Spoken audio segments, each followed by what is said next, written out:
പെണ്ണ് പേടിച്ച് വിറച്ച് വേറെ വഴിയില്ലാതെ 5 മില്യൺ വോൺ അവൻ അയക്കാൻ വേണ്ടി തയ്യാറാവുകയാണ്. പക്ഷെ എന്നാലും തോറ്റു കൊടുക്കണോ വേണ്ടയോ എന്നിവള് ഇങ്ങനെ ആലോചിച്ചുകൊണ്ടിരിക്കുമ്പോൾ തന്നെ 5 മിനിറ്റ് കഴിഞ്ഞു. ഉടനെ ഉണ്ട് വേറൊരാള് ഇതേപോലെ പാസ്വേഡ് അടിച്ച് ഡോറ് തുറന്നിട്ട്, ഞാൻ നിങ്ങളെ സന്തോഷിപ്പിക്കാൻ വേണ്ടി വന്നതാ, നിങ്ങളുടെ ബോയ് ഫ്രണ്ടാ എന്നെ പറഞ്ഞു വിട്ടത്, ഈ ലോക്ക് ഒന്ന് അൺലോക്ക് ചെയ്യോ, ഞാൻ അകത്തേക്ക് വന്നോട്ടെ. ഇവള് വീണ്ടും പേടിച്ച് വിറച്ചിരിക്കവേ ഭാഗ്യത്തിന് നമ്മുടെ പോലീസുകാർ അവിടെ എത്തിക്കഴിഞ്ഞു. മൂത്ത പോലീസ് ആ വന്നവനിട്ട് പൊതിരെ തല്ലും. പെണ്ണ് ആകെ അപ്സെറ്റായിരിക്കുകയാണ്. അവള് ചോദിക്കും, ഇപ്പോഴെങ്കിലും നിങ്ങൾക്ക് ആ വൃത്തികെട്ടവനെ പിടിക്കാൻ പറ്റുമോ? പോലീസ് പറയും, നിങ്ങൾ വറീഡാവാതെ, അവൻ ഇത്രയും ദൂരം എത്തിയില്ലേ, ഇനി അവനെ പിടിക്കാൻ വൈകില്ല, എന്തേലും ഉണ്ടെങ്കിൽ എന്നെ വിളിച്ചാൽ മതി, ഞങ്ങൾ ഉടനെ ഇവിടെ എത്തുന്നതായിരിക്കും. ഇപ്പൊ പിടിച്ച ആളെ ഞങ്ങൾ ക്വസ്റ്റ്യൻ ചെയ്യട്ടെ, എന്തെങ്കിലും ഇൻഫർമേഷൻ കിട്ടുമെന്ന് പറഞ്ഞ് പോലീസുകാരൻ ഇറങ്ങിപ്പോകുന്നു. ആ കോൾ ബോയിനെയും വിളിച്ചോണ്ട് ആ ചെറുക്കനോട് ചോദിക്കും, നിന്നോട് ആരാണ് പറഞ്ഞത് ഹീറോയിന്റെ വീട്ടിലേക്ക് ചെല്ലാൻ? അയാൾ പറയും, ഞാൻ OLXൽ ഒരു സാധനം മേടിക്കാൻ വേണ്ടി റിക്വസ്റ്റ് ഇട്ടിരുന്നു. അപ്പൊ അയാള് എനിക്ക് തിരിച്ച് ഒരു മെസ്സേജ് അയച്ചു, അയാളുടെ ഗേൾഫ്രണ്ടിന് 1 നൈറ്റ് സ്റ്റാൻഡ് വേണമെന്ന് പറഞ്ഞിട്ട് പണം തരാമെന്നും പറഞ്ഞു.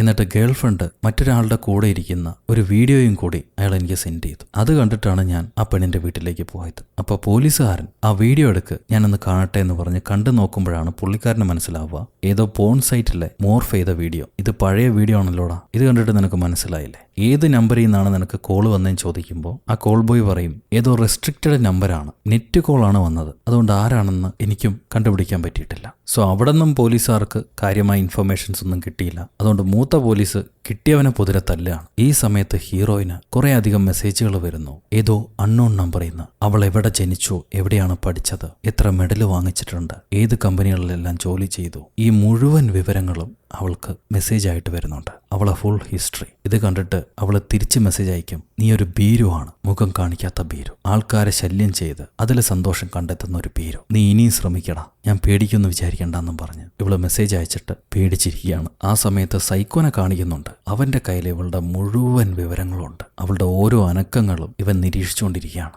പിറ്റേന്ന് ഹീറോയിൻ വീണ്ടും പോലീസ് സ്റ്റേഷനിൽ ചെന്നിട്ട്, സാർ, എനിക്ക് മെഷീൻ വന്ന ഷിപ്പിംഗ് അഡ്രസ്സ് നിങ്ങൾക്ക് തന്നില്ലേ, നിങ്ങൾ അവിടെ ചെന്ന് ചെക്ക് ചെയ്തോ? പോലീസുകാരൻ പറയും, ഞാൻ അവിടെ ചെന്നിരുന്നു, പക്ഷെ അവിടെ ആൾക്കാരുണ്ടായിരുന്നില്ല. ഇത് കേട്ട് ഹീറോയിൻ, അതെന്നെ സസ്പീഷ്യസ് അല്ലേ, ഒന്നുകൂടെ ചെന്ന് ചെക്ക് ചെയ്യണം സാർ, ദയവേത്, അവിടെ എന്തെങ്കിലും കുഴപ്പമുണ്ടാവും. പോലീസുകാരൻ പറയും, നമുക്ക് അങ്ങനെ എവിഡൻസ് ഇല്ലാതെ വാറണ്ട് ഇല്ലാതെ ചെക്ക് ചെയ്യാൻ പറ്റില്ല പെണ്ണെ, ഒന്ന് മനസ്സിലാക്കുക. പക്ഷെ ഇത് പറയുമ്പോൾ തന്നെ പെണ്ണ് പേടിച്ച് വിറയ്ക്കുന്നുണ്ടെന്ന് പോലീസുകാരന് മനസ്സിലായി. എന്തായാലും അവളെ സഹായിക്കാമെന്ന് പറഞ്ഞിട്ട് വാറണ്ട് ഇല്ലാതെ മിസ്സിംഗ് കേസാണെന്നും പറഞ്ഞ് പോലീസുകാരൻ ഹൗസ് ഓണറേയും വിളിച്ചിട്ട് ആ ചെറുക്കൻ്റെ വീട്ടിലേക്ക് വരുന്നു. ആ ചെറുക്കൻ മിസ്സായി പോയി എന്ന് പറഞ്ഞ് കംപ്ലൈൻറ്റ് കിട്ടിയിട്ടുണ്ട്, അത് അന്വേഷിക്കാൻ വന്നാണെന്ന് കള്ളം പറയും പോലീസ്. എന്നിട്ട് ഈ വീടിനകത്ത് കയറി നോക്കുമ്പോണ്ട് അവിടെ ഉണ്ടായിരുന്ന സാധനങ്ങളൊന്നും കാണുന്നില്ല. ഹൗസ് ഓണർ ഞെട്ടും, എന്നോട് പറയാതെ കാശും തരാതെ ഈ ചെറുക്കൻ മുങ്ങിക്കളഞ്ഞോ, നല്ല പയ്യനായിരുന്നല്ലോ, എന്നിട്ട് എവിടെ പോയവൻ? ഈ വീട്ടില് ഒരു ഫ്രീസർ മാത്രം ബാക്കി നിൽപ്പുണ്ട്, അവൻ എന്താ ഇത് മാത്രം ഇവിടെ ഇട്ടിട്ട് പോയത്, അതിലെന്താണാവോ എന്ന് ഹൗസ് ഓണർ പറഞ്ഞുകൊണ്ടിരിക്കുമ്പോൾ പോലീസുകാരൻ ആ ഫ്രീസർ തുറന്നു നോക്കും. എല്ലാവരും ഞെട്ടിപ്പോ.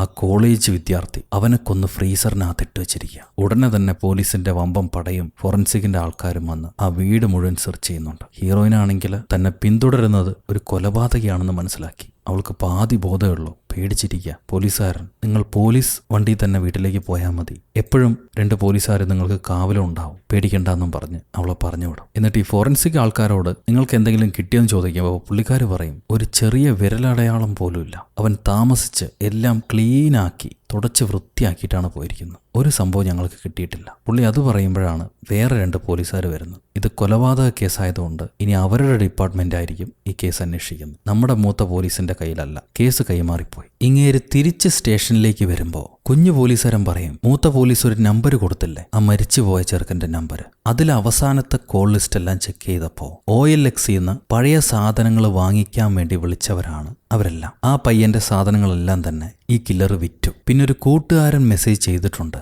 അവന് തിരിച്ചു കിട്ടിയ മെസ്സേജ് ഈ ചെറുക്കൻ ഏതോ ഒരു പെണ്ണുമായിട്ട് ബൂസാനിലേക്ക് പോകുന്നു എന്ന് പറഞ്ഞിട്ടായിരുന്നു. പക്ഷേ ഈ മൊബൈൽ സിഗ്നൽ ബൂസാനിലേക്ക് പോയിട്ടേയില്ല. സോ ഈ മരിച്ച പയ്യന്റെ മൊബൈൽ ഉപയോഗിച്ചിട്ടാണ് അവൻ എല്ലാ സംഗതികളും ചെയ്തിരിക്കുന്നത്. മൂത്ത പോലീസ് ചോദിക്കും, നമ്മുടെ ഹീറോയിനെ പോലെ തന്നെ സിമിലിയർ കേസ് കൊടുത്ത മറ്റൊരു പെണ്ണില്ലേ, ആ പെണ്ണ് എന്ന് വരാന്നാണ് പറഞ്ഞത്? കുഞ്ഞു പോലീസ് പറയും, ആ പെണ്ണ് ഇന്ന് വരാന്ന് പറഞ്ഞിട്ടുണ്ട്, നമുക്ക് സംസാരിച്ച് നോക്കാം. ഈ സമയത്ത് നമ്മുടെ ഹീറോയിൻ അവളുടെ അപ്പാർട്ട്മെന്റ് വിട്ട് മറ്റൊരു അപ്പാർട്ട്മെന്റിലേക്ക് താമസം മാറാൻ തീരുമാനിച്ചിട്ട് പുതിയൊരു സ്ഥലം കണ്ടുപിടിക്കുകയാണ്. എന്നാൽ അവിടുത്തെ അഡ്വാൻസും ഒരുപാട് കൂടുതലായിരിക്കും, പണം എല്ലാം തീർന്നുകൊണ്ടേയിരിക്കുന്നു, വേറെ വഴിയുമില്ല. ഇവള് തിരിച്ച് വീട്ടിലേക്ക് വരുമ്പോൾ പഴയ വീട്ടിലേക്ക് എന്നെ തിരിച്ചു വരുമ്പോൾ പുതിയ എന്തോ ഒരു മണം ഉണ്ടാവും. എങ്ങനെയാണ് ഈ വീടിനകത്ത് പുതിയൊരു മണം? ഇവള് പരിശോധിക്കുകയാണ് വീടിനകത്ത് മുഴുവൻ നടന്ന്. ഈ സമയത്ത് ഹീറോയിന്റെ അതേപോലുള്ളൊരു കേസുമായിട്ട് വന്ന പെൺകുട്ടിയോട് നമ്മുടെ മൂത്ത പോലീസുകാരൻ സംസാരിക്കുന്നു. ആ പെണ്ണ് പറയും, ഞാനൊരു യൂസ്ഡ് ഐറ്റം OLX നിന്ന് മേടിച്ചു, പക്ഷെ ആ സാധനം ഡെലിവർ ആയതേയില്ല. ആളൊരു ഫ്രോഡാണെന്ന് എനിക്ക് മനസ്സിലായി. അതേ സെയിം നമ്പറിൽ മറ്റു പല പരസ്യങ്ങളും ഞാൻ കണ്ടു. സോ ഞാൻ അതിന്റെ താഴെയെല്ലാം ഇയാളൊരു ഫേക്കാണ്, സ്കാമാണ്, ആരും ഇയാളുടെ കയ്യിൽ നിന്ന് സാധനങ്ങൾ മേടിക്കില്ല എന്ന് പറഞ്ഞിട്ട് കമന്റ് ഇട്ടിരുന്നു. അതിനുശേഷമാണ് ഞാൻ അവന്റെ ടാർഗറ്റായിട്ട് മാറിയത്. ഞാൻ ഓർഡർ ചെയ്യാത്ത സാധനങ്ങളെല്ലാം വീട്ടിലേക്ക് വരുന്നു. അവൻ തുരുതുര എനിക്ക് മെസ്സേജ് അയക്കുന്നുണ്ടായിരുന്നു. എന്നെക്കുറിച്ചുള്ള എല്ലാ വിവരങ്ങളും അവൻ അറിയാമായിരുന്നു. ഞാൻ വീട്ടിലേക്ക് വരുമ്പോൾ എന്റെ വീടിനകത്ത് ആരോ കയറിയിട്ട് പല സാധനങ്ങളും എടുത്തിട്ട് പോയതായും മാറ്റിവെച്ചതായും കണ്ടിരുന്നു. അവൻ വീട്ടിലേക്ക് വന്നിട്ടുണ്ടായിരുന്നു. അവന്റെ ഐഡി എല്ലാം തന്നെ ലേഡീസിന്റെ ഫേക്ക് ഐഡികളായിരുന്നു. ഒരു ദിവസം അവൻ തന്നെ നേരിട്ട് എന്റെ വീട്ടിലേക്ക് വന്നിരുന്നു. സോ ഈ പെണ്ണിന്റെ വീട്ടിലേക്ക് ആ കില്ലർ നേരിട്ട് വന്നിട്ടുണ്ട്. അവളെ പിടിക്കാൻ ശ്രമിച്ചിട്ടുണ്ട്. ഡോറ് പൊട്ടിച്ചവൻ അകത്ത് കടക്കവേ ഭാഗ്യത്തിന് വിൻഡോ വഴി ഈ പെണ്ണ് പുറത്തേക്ക് ചാടി ഓടി രക്ഷപ്പെടുകയാണ് ചെയ്ത്. അതിന്റെ വിറവല് ഇപ്പോഴും അവളുടെ ദേഹത്തുണ്ടാവും. അതേപോലെ നമ്മുടെ ഹീറോയിനും മനസ്സിലായി ആരോ അവളുടെ വീടിനകത്തേക്ക് വന്നിട്ട് പോയിട്ടുണ്ടെന്ന്. അവളെ പേടിച്ച് കിടക്കാണ്. കൂട്ടുകാരിക്ക് വിളിക്കും. കൂട്ടുകാരി അവളുടെ വീട്ടിലേക്ക് വരാൻ പറയുന്നുണ്ട്. എന്നാൽ അവളുടെ വീട് നിറച്ചും ആൾക്കാരും അമ്മായിയമ്മയൊക്കെ ഉള്ളതുകൊണ്ട് ഞാനിപ്പോൾ വരുന്നില്ല, എങ്ങനെയെങ്കിലും അഡ്ജസ്റ്റ് ചെയ്യാം പുതിയ വീട്ടിലേക്ക് മാറുന്നവരെ. പുറത്ത് പോലീസുകാരും കാവലിനുണ്ടല്ലോ, അതുകൊണ്ട് എനിക്ക് കുഴപ്പമൊന്നുമില്ല എന്ന് പറഞ്ഞിട്ട് അവൾ കിടക്കുകയാണ്. പിറ്റേന്ന് രാവിലെ ഓഫീസിലേക്ക് പോകാൻ തന്റെ ചുവന്ന കാറും എടുത്ത് പെണ്ണ് ഇറങ്ങുമ്പോഴാണ് അവൾക്ക് കാവലിനുണ്ടായിരുന്ന പോലീസുകാർ അവിടെ നിന്ന് മാറിപ്പോവുള്ളൂ. എന്നാൽ ഇതെല്ലാം നോട്ടീസ് ചെയ്തിട്ട് ആരോ ഒരാൾ അവിടെ ഇരിപ്പുണ്ട്. അതാരാണെന്ന് അറിഞ്ഞില്ല. നമ്മുടെ പെണ്ണ് ടെൻഷനിലായതുകൊണ്ട് തന്നെ ജോലിക്കാരോടെല്ലാം ദേഷ്യത്തിലെ പെരുമാറും. എല്ലാവരെയും ചീത്ത പറയുന്നുണ്ട്. സോ അവളുടെ അവസ്ഥ മനസ്സിലാക്കിയിട്ട് കൂട്ടുകാരി പറയും, നീ വീട്ടിൽ ചെന്ന് റെസ്റ്റ് എടുക്ക്, ഇവിടുത്തെ കാര്യങ്ങൾ ഞാൻ നോക്കിക്കോളാം, ടെൻഷൻ ആവാതെ എല്ലാം ഓക്കെ ആവുമെന്ന് പറഞ്ഞ് ഇവളെ വീട്ടിലേക്ക് പറഞ്ഞു വിടുന്നു. വീടിനകത്തേക്ക് കയറിയ പെണ്ണ് തന്റെ തൊട്ട് പിന്നാലെ ആരോ ഉണ്ടെന്ന് മനസ്സിലാക്കി പേടിച്ച് തിരിയുമ്പോൾ അത് അവളുടെ ചീഫാണ്. ചീഫ് പറയും, നിന്റെ പ്രശ്നങ്ങളെല്ലാം ഞാൻ കേട്ടു, ഇങ്ങനെയുള്ള സമയത്ത് ഒറ്റയ്ക്കിരിക്കാൻ പാടില്ല, ഞാനുണ്ടല്ലോ നിന്റെ സഹായത്തിന്, എന്നെ അകത്തേക്ക് കയറ്റ, ഞാൻ നിനക്ക് കമ്പനി തരാമെന്നും പറഞ്ഞ് പുള്ളിക്കാരൻ ബലമായിട്ട് അകത്തേക്ക് കയറാൻ ശ്രമിക്കുന്നു. കിട്ടിയ ചാൻസ് ഉപയോഗപ്പെടുത്താൻ വേണ്ടി ശ്രമിക്കുവാണ്. പക്ഷെ നമ്മുടെ പെണ്ണ്, ഞാൻ ഓൾറെഡി പേടിച്ചിരിക്കുകയാണ് സാർ, ദയവേത് പോകുമെന്ന് പറഞ്ഞിട്ട് വാതിൽ വലിച്ചടയ്ക്കും. ഇയാളുടെ കൈ കൊടുങ്ങുന്നുണ്ട്. പാവത്തിന്റെ കൈ ചതഞ്ഞുപോയി. കൈ വലിച്ചെടുത്തിട്ട്, നിനക്ക് എന്നോട് എന്തിനാണ് ഇത്ര വെറുപ്പ്? കൂടെ ജോലി ചെയ്യുന്ന ഒരാളെ ഒരു മനുഷ്യൻ സ്നേഹിക്കാൻ പാടില്ലേ? അതിനു മാത്രം കുറ്റം ഞാൻ എന്താ ചെയ്ത്? നിനക്കൊരിക്കലും ഒരു ബോയ് ഫ്രണ്ടും കിട്ടില്ല, കല്യാണവും കഴിയില്ലടി, നീ മുതുക്കിയായിട്ട് മരിക്കുകയുള്ളൂ എന്നും പറഞ്ഞ് ഇയാൾ ശപിച്ചോണ്ട് ഇറങ്ങിപ്പോവും. എങ്ങനെയായാലും ആള് പോയല്ലോ. അതിന്റെ സമാധാനത്തെ ഇവള് വന്ന് മുഖം കഴുകാൻ ശ്രമിക്കുമ്പോഴാണ് തന്റെ ബാത്റൂമിനകത്ത് ആരോ കയറി കുളിച്ചിട്ട് പോയതായിട്ട് ഇവള് മനസ്സിലാക്കുക. അതേപോലെ അവളുടെ ടേബിളിൽ ഇരുന്ന് ആരോ ഭക്ഷണവും കഴിച്ചിട്ടുണ്ട്. ഇവള് പേടിച്ച് കമ്പ്യൂട്ടർ ഇരിക്കുന്ന ഭാഗത്തേക്ക് വരുമ്പോൾ അവളുടെ കമ്പ്യൂട്ടർ ആരോ ഹാൻഡിൽ ചെയ്യുന്നു. വേറെ ഒരു സ്ഥലത്ത് നിന്ന് ഹാക്ക് ചെയ്തിട്ട് ആരോ കമ്പ്യൂട്ടറിൽ കളിക്കുകയാണ്. അയാൾ ടൈപ്പ് ചെയ്യും, ഇത്ര പെട്ടെന്ന് നീ വീട്ടിലേക്ക് എത്തിയോ? സോ എല്ലാം അവന്റെ കൺട്രോളിലായിരിക്കുന്നു. അവൻ ഇഷ്ടമുള്ളത് ചെയ്യാം എന്ന അവസ്ഥയായി. ഇവളുടനെ പോലീസുകാരെ വിളിച്ച് പറയും. പോലീസ് വന്ന് ഇവളുടെ ഫ്ലാറ്റ് മുഴുവൻ ചെക്ക് ചെയ്യുന്നുണ്ട്. ഒരു പ്രിന്റ് അവർക്ക് കിട്ടുന്നില്ല. അതേപോലെ വീടിന്റെ എൻട്രൻസിൽ സ്ഥാപിച്ചിരുന്ന CCTV ഇല്ലേ, അതിൽ SD കാർഡ് ആ കില്ലർ ഊരിക്കൊണ്ടുപോയി. അതുകൊണ്ട് അവന്റെ വരവും പോക്കും ഇവർക്ക് കണ്ടുപിടിക്കാനും പറ്റിയിട്ടില്ല. സോ ഇപ്രാവശ്യം തുമ്പൊന്നുമില്ല. പെണ്ണിന്റെ അവസ്ഥയാണെങ്കിൽ മോശമാണ്. മാഡം, നിങ്ങൾക്ക് ഇന്നിവിടെ താമസിക്കാൻ പറ്റുമോ? നിങ്ങൾ ഓക്കെ ആണോ എന്ന് പോലീസുകാരൻ ചോദിച്ചുകൊണ്ടിരിക്കുമ്പോൾ തന്നെ ഇവളുടെ ബോധം പോകും. കണ്ണ് തുറന്ന് നോക്കുമ്പോൾ തന്റെ കട്ടിലിനടിയെന്ന് ഒരു രൂപം ഇവളെ കയ്യിൽ കയറി പിടിച്ച് വലിക്കുകയാണ്. പെണ്ണ് ഞെട്ടി എഴുന്നേൽക്കും. അവളിപ്പോൾ പോലീസ് സ്റ്റേഷനിലാണ്. കണ്ടതൊരു സ്വപ്നമായിരുന്നു. വീണ്ടും പോയി ബോധം. സോ പോലീസുകാർ അവളെ ആശുപത്രിയിലേക്ക് കൊണ്ടുവരുന്നു. അവിടെ പോലീസുകാർ കാവലിനുണ്ട്. നിങ്ങൾ പേടിക്കാതെ റെസ്റ്റ് എടുക്കൂ, ആരോഗ്യം വെച്ചതിന് ശേഷം തിരിച്ചു പോയാൽ മതി എന്ന് പറഞ്ഞ് പോലീസ് സ്റ്റേഷനിലേക്ക് വരുന്നു. എന്ത് തന്നെ കേസ് കൈമാറിപ്പോയാലും ഇവരുടെ കയ്യിലുള്ള ഡീറ്റെയിൽസ് വെച്ച് അതിലെ കാര്യങ്ങൾ ചെക്ക് ചെയ്യാൻ വേണ്ടി നമ്മുടെ പോലീസുകാരൻ ശ്രമിക്കുന്നുണ്ട്. ആളൊരു നല്ല മനുഷ്യൻ തന്നെയാണ്. കുഞ്ഞു പോലീസ് ഏകദേശം 6ഓളം കേസുകൾ, ഇതേപോലത്തെ കേസുകൾ നമ്മുടെ നാട്ടിൽ നടന്നിട്ടുണ്ട്. OLX മുഖാന്തരം സെയിൽസ് നടത്തി അതിലെ വിക്ടിംസിനെ എല്ലാം കൊന്നിരിക്കുന്നു. എന്നാൽ ഇതുവരെ കൊലയാളി പിടിക്കപ്പെട്ടിട്ടില്ല. എന്തുകൊണ്ട് ഈ കേസെല്ലാം ഇൻവെസ്റ്റിഗേഷൻ ചെയ്തിട്ടില്ല എന്ന് ചോദിക്കുമ്പോൾ കുഞ്ഞു പോലീസ് പറയും, ഈ യൂസ്ഡ് ഐറ്റംസിന്റെ കേസുകളൊന്നും അത്ര ബലമായിട്ട് ഡിപ്പാർട്ട്മെന്റ് അന്വേഷിക്കുന്നില്ല. പിന്നെ അത് വലിയൊരു ഇഷ്യൂ ആക്കി കഴിഞ്ഞാൽ നേഷൻ വൈഡ് ചീത്തപ്പേരുണ്ടാവും. മാത്രമല്ല ഒരു ക്ലൂവും ഇതുവരെ കിട്ടിയിട്ടുണ്ടായിരുന്നില്ല. സോ ഈ കില്ലർ പരിപാടി തുടങ്ങിയിട്ട് കുറെ കാലം ആയി എന്നുള്ളത് പോലീസുകാരന് മനസ്സിലായി. ഈ സമയത്ത് ഹീറോയിൻ ഹോസ്പിറ്റലിൽ നിന്ന് ഡിസ്ചാർജ് ആയിട്ട് ജോലി സ്ഥലത്തേക്ക് പോവുകയാണ്. അവൾക്ക് കൂട്ടുകാരി വിളിയും, എന്തു പറ്റിയടി, നീ ഇപ്പൊ എവിടെയാ? നിന്നെ വിളിച്ചിട്ട് കിട്ടുന്നില്ലല്ലോ. ഹീറോയിൻ പറയും, ഞാനിപ്പോൾ ആശുപത്രിയില്ല, നിന്റെ അടുത്തേക്കാണ് വരുന്നത്, വന്നിട്ടെല്ലാം വിശദമായിട്ട് പറയാം. ഇവളങ്ങനെ പോയിക്കൊണ്ടിരിക്കുമ്പോൾ, കാറിൽ കയറി പോയിക്കൊണ്ടിരിക്കുമ്പോൾ ഈ കില്ലറുടെ കോള് വരും. നേരത്തെ നിനക്ക് തന്ന ഓഫർ 5 മില്യൺ ആയിരുന്നു, ഇപ്പൊ 10 മില്യൺ. 10 മില്യൺ തന്നാൽ ഞാൻ എല്ലാം സ്റ്റോപ്പ് ചെയ്യാം, സമ്മതാണോ? ഇവൾക്ക് വേറെ വഴിയില്ല, അനുഭവിച്ച് മടുത്തു. അവൾ കരഞ്ഞുകൊണ്ട് ചോദിക്കും, 10 മില്യൺ തന്നാൽ നീ എന്നെ വെറുതെ വിടുവോ? വിടാം. 10 മില്യൺ ക്യാഷ് എടുക്കുക, കയ്യിലെടുക്കുക, എന്നിട്ട് നിന്റെ ഫോൺ സ്വിച്ച് ഓഫ് ചെയ്യണം, നേരെ വീട്ടിലേക്കാണ് പോകേണ്ടത്. 10 മണി വരെ കാത്തിരിക്കും. പോലീസിനെ വിളിച്ചാൽ ഈ വിളയാട്ടം വീണ്ടും തുടങ്ങും. സോ ഇവള് മൊബൈൽ സ്വിച്ച് ഓഫ് ചെയ്ത് പണം എടുത്ത് നേരെ വീട്ടിലേക്ക് പോവാണ്. വൈകുന്നേരമായി. നമ്മുടെ മൂത്ത പോലീസുകാരൻ ഹീറോയിന്റെ നമ്പറിലേക്ക് വീണ്ടും വിളിച്ചു നോക്കും. കോള് കണക്റ്റ് ആവുന്നില്ല. പുള്ളിക്കാരന് സംശയം തോന്നിയിട്ട് പുള്ളി നേരെ ഹീറോയിന്റെ വീട്ടിലേക്ക് വരുന്നുണ്ട്. ആ നേരത്ത് സ്റ്റേഷനിൽ കുഞ്ഞു പോലീസുകാരന് ഈ മരിച്ച പയ്യന്റെ മൊബൈൽ ട്രാക്കിംഗ് ലൊക്കേഷന്റെ ഡീറ്റെയിൽസ് കിട്ടും. നമ്മുടെ മൂത്ത പോലീസാണെങ്കിൽ ഫോൺ വീണ്ടും വിളിച്ചു നോക്കുന്നു. ഹീറോയിൻ മൊബൈൽ സ്വിച്ച് ഓഫ് ചെയ്തിട്ട് ടെറസിൽ ഇങ്ങനെ പേടിച്ചിരിക്കുകയാണ്, വീടിനകത്ത് പോലും കയറാതെ. നമ്മുടെ കുഞ്ഞു പോലീസുകാരന് ആ മരിച്ചു പോയ പയ്യന്റെ മൊബൈൽ ലൊക്കേഷൻ ട്രാക്ക് ചെയ്യവേ അവൻ ഇവളുടെ വീടിനടുത്തുണ്ടായിരുന്നു, ഇപ്പോഴും ഉണ്ട് എന്നുള്ളത് മനസ്സിലായി. ഇതവൻ മനസ്സിലാക്കി നമ്മുടെ മൂത്ത പോലീസിനെ വിളിക്കുന്നതിന് മുന്നേ കില്ലർ മൂത്ത പോലീസിനെ അറ്റാക്ക് ചെയ്യുന്നുണ്ട്. അവൻ മയക്കുമരുന്ന് പോലീസിന്റെ മൂക്കി പൊത്തിപ്പിടിച്ച് പുള്ളിക്കാരനെ ബോധം കെടുത്തും. എന്നിട്ട് കത്തിയെടുത്ത്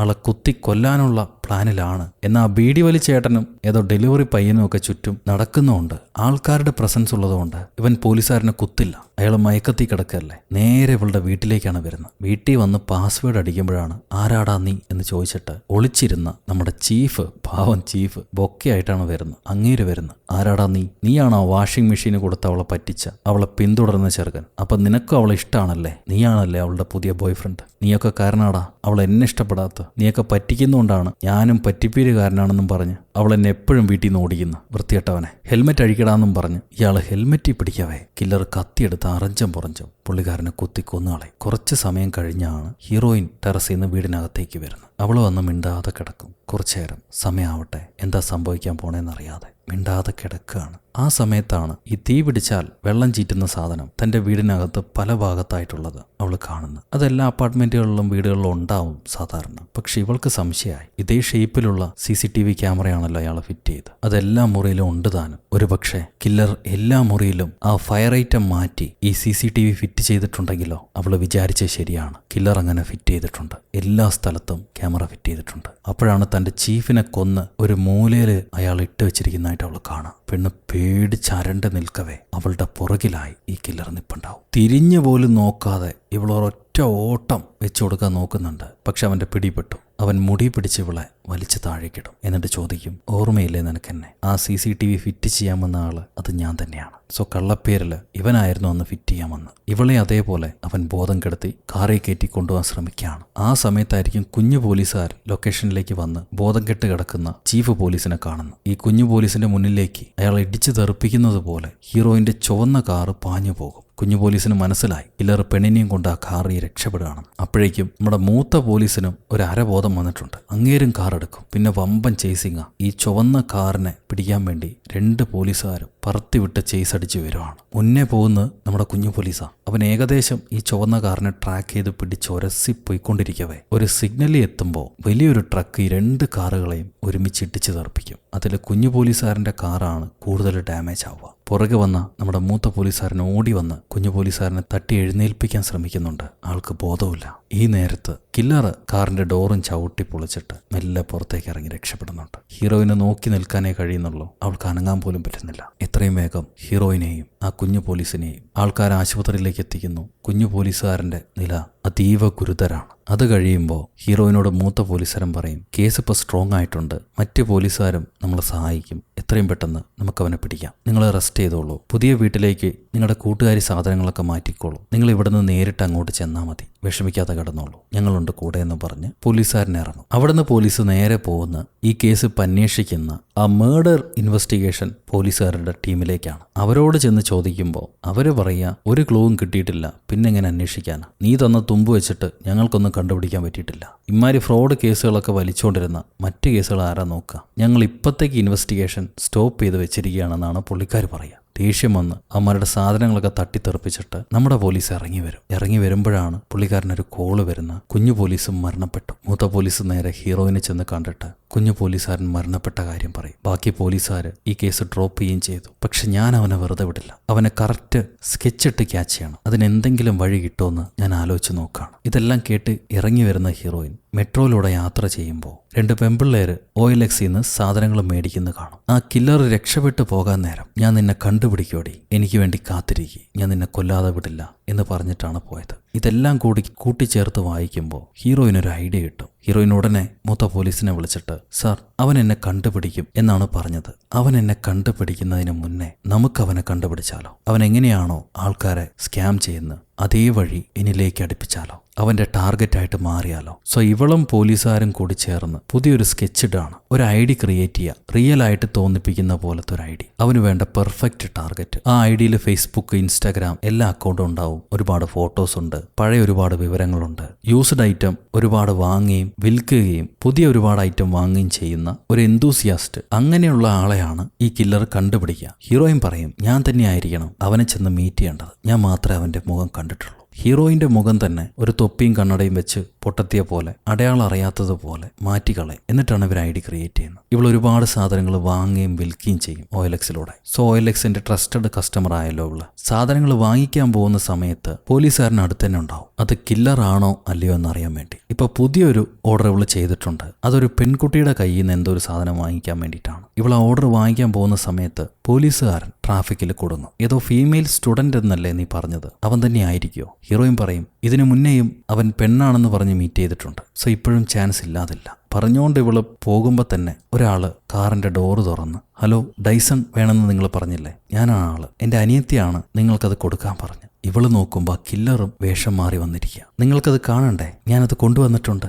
ഇതയാൾ പറഞ്ഞുകൊണ്ടിരിക്കുമ്പോൾ തന്നെ പോലീസുകാരന് മനസ്സിലായി, പോലീസ് ഇതെല്ലാം ഫോണിൽ കൂടെ കേൾക്കുന്നുണ്ടാവും. അങ്ങേര് കാറിൽ നിന്ന് ഇറങ്ങി ഓടാൻ തുടങ്ങും. ഈ കില്ലർക്ക് ഹീറോയിന് മനസ്സിലായിട്ടില്ല. അയാൾ കൊടുക്കാൻ കൊണ്ടുവന്ന സാധനം ഹീറോയിന് കാണിച്ചു കൊടുക്കും. എന്നിട്ട് പണം എങ്ങനെയാണ്, ക്യാഷ് ആണോ അതോ GPay ആണോ എന്ന് ചോദിക്കുമ്പോൾ ഹീറോയിൻ പറയും, ഇത് നേരെ വർക്ക് ചെയ്യുന്നുണ്ടോ എന്നുള്ളത് എനിക്കൊന്ന് ചെക്ക് ചെയ്ത് നോക്കണം, അത് കഴിഞ്ഞിട്ട് ഞാൻ പണം തരാം. അതിന് കില്ലർ, തീർച്ചയായിട്ടും നിങ്ങൾ ടെസ്റ്റ് ചെയ്തോളൂ, ഞാൻ വീടിന് വെളിയിൽ കാത്തിരിക്കാന്ന് പറയും. ഇവളുടനെ ആ സാധനമായി വീടിനകത്തേക്ക് കയറിയിട്ട് പോലീസുകാരനെ വിളിച്ചു പറയും, സാർ, ഇത് അയാൾ തന്നെയാണ്, എത്രയും പെട്ടെന്ന് ഇങ്ങോട്ട് വരൂ, എനിക്ക് എന്താ ചെയ്യേണ്ടതെന്ന് അറിയില്ല, ഞാൻ പേടിച്ചിരിക്കുക. അപ്പൊ പോലീസുകാരൻ ചോദിക്കും, അവനിപ്പോ എവിടെ ഉണ്ട്? അവൻ താഴെ നിപ്പുണ്ട്, കാറിനെ തൊട്ട് നിപ്പുണ്ട്. ശരി, അവൻ അവിടെ തന്നെയാണോ നിൽക്കുന്നതെന്ന് കൺഫേം ചെയ്യൂ, ഞങ്ങളിതാ എത്തിയെന്ന് പറഞ്ഞിട്ട് പോലീസുകാരൻ ഓടി വന്നുകൊണ്ടിരിക്കുകയാണ്. ഇവള് ഡോറ് തുറന്ന് അവൻ അവിടെ തന്നെ നിപ്പുണ്ടോന്ന് അറിയാൻ വേണ്ടി ഇങ്ങനെ പുറത്തേക്ക് എത്തി നോക്കവേ കില്ലർ ഇവളെ ചാടി പിടിച്ച് മൂക്കുപൊത്തി ബോധം കെടുത്തി കളയും. എന്നിട്ടൊരു മൂലയ്ക്ക് കിടത്തിയിട്ട് ചെള്ളകി 2 പൊട്ടീരും കൊടുത്ത്, ഇനിയും നീ നിന്റെ പാഠം പഠിച്ചില്ലേടി, തേടിയ വള്ളി കാലി ചുറ്റിയ പോലെ ആയല്ലോ, നീ ഇപ്പം എങ്ങനെയാ ജീവിക്കണേ നോക്കട്ടെ, നിന്റെ വീട്ടിൽ എന്തൊക്കെയാ ഉള്ളേ എന്നും പറഞ്ഞ് ഈ കില്ലർ ഫോണിൽ ലൈറ്റും അടിച്ച് അവളുടെ വീടിന് ചുറ്റും നടക്കുകയാണ്. പക്ഷെ ആ വീട്ടിലൊരു സാധനവുമില്ല. എന്തോ കുഴപ്പമുണ്ടല്ലോ എന്ന് ഇയാൾക്ക് മനസ്സിലായി. ഹീറോയിന്റെ പ്ലാനൊന്നും ഇവനറിയില്ലല്ലോ. തിരിഞ്ഞു വന്ന് നോക്കവേ പെണ്ണിനെയും കാണാനില്ല. അവളൊരു ഗ്ലാസ് ഡോറിന്റെ പുറകെ മറിഞ്ഞിരിക്കുക. മൂക്കത്ത് 2 പഞ്ഞി വെച്ചിട്ടുണ്ടായിരുന്നു. സോ അതുകൊണ്ട് ആ മയക്കുമരുന്ന് അവളുടെ മൂക്ക് വഴി കയറിയിട്ടില്ലായിരുന്നു. ഇവള് ഡോറി തള്ളിപ്പിടിച്ച്, സാർ എത്രയും പെട്ടെന്ന് വരൂ, അവൻ അകത്തുണ്ട്, എന്നെ അറ്റാക്ക് ചെയ്യുന്നു എന്ന് പറയും. കില്ലർക്ക് മനസ്സിലായി തന്നെ ഇവള് ട്രാപ്പ് ചെയ്യാൻ നോക്കിയതാണെന്ന്. അവൻ ഗ്ലാസ് ഡോറും തല്ലിപ്പൊളിച്ച് അകത്തേക്ക് കയറി വരും. ഞാൻ നിന്നെ കണ്ടുപിടിയില്ലെന്നാണ് വിചാരിച്ച്, പക്ഷെ നീ എന്നെ തേടി വന്നിരിക്കുന്നു, നീ മാത്രമാണ് എൻ്റെ മുഖം കണ്ടിട്ടുള്ളൂ, അതുകൊണ്ട് നീ മരിച്ചേ തീരൂ പെണ്ണേ എന്ന് പറഞ്ഞിട്ട് ഇയാൾ കത്തി പുറത്തെടുക്കവേ ഹീറോയിൻ പറയും, അങ്ങനെയാണോ നീ വിചാരിച്ചിരിക്കുന്നത്, ഞാൻ മാത്രമേ നിന്നെ കണ്ടിട്ടുള്ളൂ എന്ന്. തിരിഞ്ഞു നോക്കടാന്ന് പറയവേ ഈ കില്ലർ മെല്ലെ തിരിയുന്നു. അവിടെ ഒരു CCTV ഉണ്ട്. അവന്റെ വിഷ്വൽ ലൈവ് റെക്കോർഡിംഗ് പോലീസ് സ്റ്റേഷനിലാവുന്നുണ്ട്. നീ ഇപ്പം തന്നെ പിടിക്കപ്പെടൂടാ, നീ എന്നെ കൊന്നാൽ തെളിവ് സഹിതം നീ പിടിക്കപ്പെടും, ശ്രമിക്കുമെന്ന് പറയുമ്പോൾ കില്ലർ മറ്റൊന്നും വിചാരിക്കുന്നില്ല. എന്തു വന്നാലും ഇവളെ കുത്തണം എന്ന് പറഞ്ഞ് കത്തിയായിട്ട് വരുവാണ്. ഭാഗ്യത്തിന് നമ്മുടെ മൂത്ത പോലീസുകാരൻ അപ്പോഴേക്ക് എത്തിക്കഴിഞ്ഞു. അയാൾ ചാടി വീണ് 2 പേരും തമ്മിൽ പൊരിഞ്ഞാട്ടി. പക്ഷേ കില്ലർ മൂത്ത പോലീസിന് നെഞ്ചത്തൊരു കുത്തു വെച്ചു കൊടുത്തു. പോലീസുകാരൻ വീക്കായി. വീണ്ടും 2 പേരും തമ്മിൽ അടി നടക്കുന്നുണ്ട്. കില്ലർ വലിയൊരു സ്പാനർ എടുത്ത് പോലീസുകാരന്റെ തലക്കടിച്ച് അയാളെ ബോധം കെടുത്താണ്. അപ്പോഴേക്കും ഹീറോയിൻ ആണി തറയ്ക്കുന്ന മെഷീൻ എടുത്തുകൊണ്ട് വന്ന് ഒരു 4-5 ആണി ഈ കില്ലറെ പുറത്തും നെഞ്ചത്തും തറയ്ക്കുന്നുണ്ട്. 4-5 എന്ത് ചാവുന്നില്ല. അതിൽ ആണിയാണെങ്കിൽ തീരുകയും ചെയ്തു. അവൻ ഓടി വന്ന് ഇവളുടെ തല വലിച്ച് നിലത്തേക്ക് അടിച്ചിട്ട് മുഖത്തേക്ക് ഒരു കുത്തു കൊടുത്ത് അവളെ ബോധം കെടുത്തി. എന്നിട്ട് കത്തിയെടുത്ത് അവളുടെ പണി തീർക്കാൻ നോക്കവെയാണ് അവസാന ശ്രമമായി നമ്മുടെ പോലീസുകാർ ഈ കില്ലറ മേത്തേക്ക് ചാടി വീണ് അവനെയും കൊണ്ട് ബിൽഡിങ്ങിന്റെ വെളിയിലേക്ക് ചാടുക. ഒരു കാറിന്റെ പുറത്തേക്ക് 2 പേരും അടിച്ചു വീഴും. 2 പേർക്കും പാതി ബോധമുണ്ട്. കില്ലർ ആ ബോധം കൊണ്ട് കത്തിയെടുത്ത് പോലീസുകാരനെ തീർക്കാൻ ശ്രമിക്കവേ നമ്മുടെ ഹീറോയിൻ അപ്പോഴേക്കും ഓടി വന്ന് ഈ കില്ലറെ കൈ പിടിച്ച് മടക്കി. അവൻ അനങ്ങാൻ പറ്റത്തില്ല. ആ സമയത്ത് പോലീസുകാരൻ അവന്റെ വായും മൂക്കും പൊത്തി ശ്വാസം മുട്ടിച്ച് ആ ജന്തുവിനെ കൊന്നുകളയാണ്. ചത്തോ, ഈസ്റ്റേട്ട്, എല്ലാം കഴിഞ്ഞു, തീർന്നു എന്ന് പറഞ്ഞ് പോലീസും അവളും 2 മൂലയ്ക്ക് മാറിയിരിക്കുന്നു. ഇനിയൊരു പുലരിയും വിടരുമോ എന്ന് പറഞ്ഞ് ചന്ദ്രനെയും കാണിക്കുന്നുണ്ട്. അവിടുന്ന് ബ്ലാക്ക് ഔട്ട് ചെയ്താൽ സന്തോഷ സമൃദ്ധമായ നായികയുടെ ജീവിതം. തൊല്ലകളൊന്നുമില്ലാതെ അവൾ ഹാപ്പിയായി തൻ്റെ ജോലിക്കാരോടൊപ്പം പണിയെടുത്ത് പോകുന്നു. ജോലിയും കഴിഞ്ഞ് തിരിച്ച് വീട്ടിലേക്ക് പോകവെയാണ് ആ കേസിനെ പറ്റിയുള്ള ന്യൂസ് FM ഓടിക്കൊണ്ടിരിക്കുന്നത്. കേൾക്കുക. എത്രയൊക്കെ പുതിയ സാങ്കേതിക വിദ്യകൾ വന്നാലും അതിലെല്ലാം നന്മയും തിന്മയും ഉണ്ടാവും. ഒരു പുതിയ ബിസിനസ് വരുന്നോ അതേ ബിസിനസ്സിൽ ഒരു ഫ്രോഡും കയറി വരും. അതുകൊണ്ട് എല്ലാവരും സൂക്ഷിക്കുക എന്നും പറഞ്ഞ് ഈ സിനിമ ടാർഗറ്റ് 2023 അവസാനിക്കും. നന്ദി, നമസ്കാരം. എല്ലാവരും വീട്ടിൽ പോയി. പടം കഴിഞ്ഞു. സിനിമ നിങ്ങൾക്ക് ഇഷ്ടപ്പെട്ടു എന്ന് വിചാരിക്കുന്നു. നിങ്ങളുടെ അഭിപ്രായം കമന്റിലൂടെ രേഖപ്പെടുത്തുക. ലൈക്ക് ചെയ്യാനും ഷെയർ ചെയ്യാനും പുതിയ കൂട്ടുകാരെല്ലാവരും ചാനൽ സബ്സ്ക്രൈബ് ചെയ്യാനും ഒരിക്കലും മറക്കരുത്. അടുത്തൊരു അടിപൊളി സിനിമയായിട്ട് വീണ്ടും കാണുന്നത് വരെ until then it's bye from ഉറു കഥ.